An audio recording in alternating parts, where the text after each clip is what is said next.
I would like to apologize to all the fans of teams I've picked so far this year that have subsequently lost their quarterback due to injury and officially accept my new position as the new Madden curse.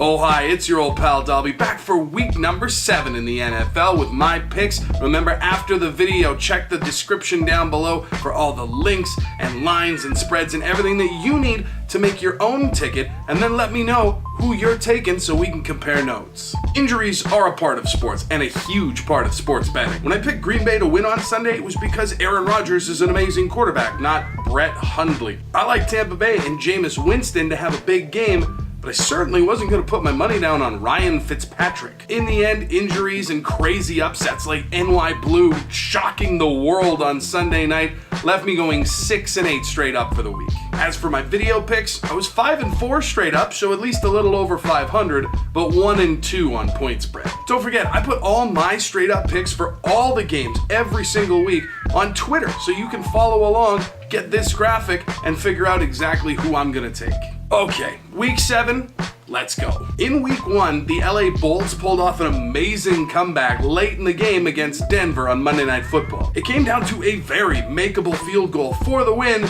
but Denver got a hand on it and thus started a rough trend for LA. They lost 4 in a row, with 3 of those games, including the Denver one, being within 3 points. Since then, wins over New York and Oakland have somewhat righted the ship, but we can't pretend that those are wins over world-class teams right now. But now, we're back where it all started with another shot at Denver and a chance to take back that win. The Mile High Ponies are coming off of a loss that literally no one who's watched a football game before could have predicted. Playing against a New York team that I'm fairly certain grabbed the first 4 fans through the gate to play a wide receiver. When a team has a rough go, or at least that rough, you expect a bounce back game. But in this case, that was so bad, there may not be any coming back from it. Some of the experts are saying that Denver is going to get right back on the horse, pardon the pun, and get back in the win column, but Trevor Siemian at quarterback has literally statistically gotten worse every game he's played this season. And while he will play in this game on Sunday, he does have some shoulder issues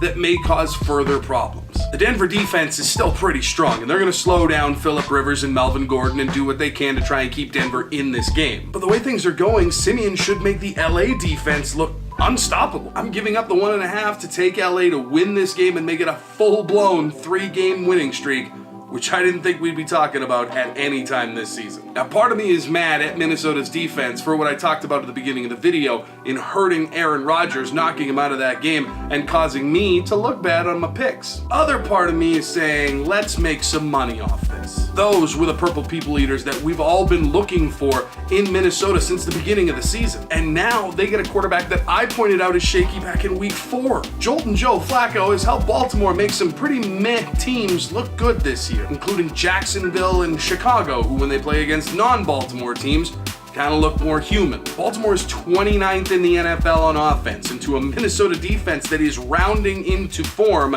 that's got to look really appetizing. Baltimore's had some luck running the ball, but Minnesota can focus on that, key in, pin their ears back, and go in full tilt to either hit the ball carrier or Joe Flacco. If Flacco's got to let it fly, he's already got 8 picks this season, and against this Minnesota defense, that number's going up. I would be hesitant to give up 5.5 points, as is the spread on this game, based on the arm of Case Keenum, but I like that defense to put some points on the board themselves to help with the cover. Minnesota wins by 6 or more. The last 2 weeks, I've only done 3 picks, and I have done terribly, so let's go back to the old 2-2 system. Here's your quick picks for the week. I said it off the top of the video. New York had no business winning on Sunday night, but they pulled it off. That said, they're still missing some key pieces on the offense and have rightfully been written off by a ton of experts for this season. Seattle, meanwhile, is rested up, coming off a bye. They've had some time to try and figure out how to teach the offensive line that blocking the quarterback is part of a successful football game. And the vaunted Legion of Boom is looking for a win. Seattle is 3-1-1 against the spread in their last 5 games in New York. Russell Wilson is rested and healthy, and I think this is going to be a huge game for Seattle to say, yes,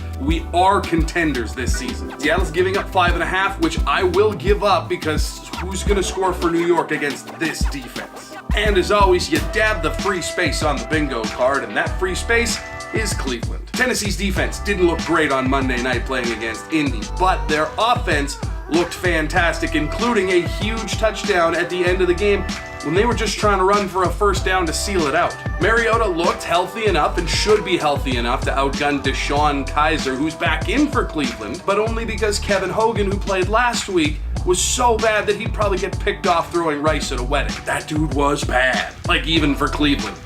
Bad. The Titans are 5-2 in their last 7 in Cleveland. That trend will not reverse here.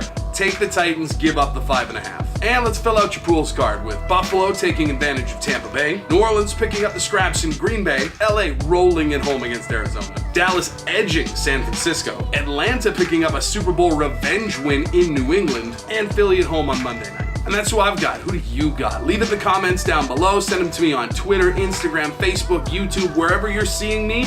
Tell me who you're picking this week, and we'll compare some numbers. Again, watch for Twitter for my full NFL picks straight up. Let's get back on the winning track after a couple of weird, wonky weeks in the NFL. Guys, thanks so much for watching. Make sure that you check out the links in the description down below so that you can make your own tickets. Good luck to you out there. I'm your old pal, Dalby, and I'll see you at the next one.